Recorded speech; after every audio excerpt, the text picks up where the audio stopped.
एवढंच सांगतो की शेवटी जे घडत आहे, जे घडणार आहे ते घडणारच आहे.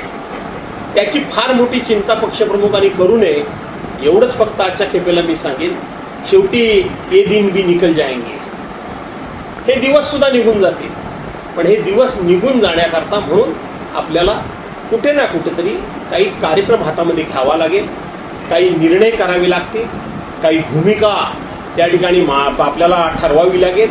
आणि म्हणून मी आजच्या दिवशी पक्षप्रमुखांना एवढंच सांगेन, उद्धव साहेबांना, की डरो मत, बिल्कुल डरो मत. जो होने वाला है वो होने ही वाला है, जो हो रहा है वो हो ही रहेगा, और जो होने वाला रहेगा वो भी होता रहेगा. चिंता मत करो.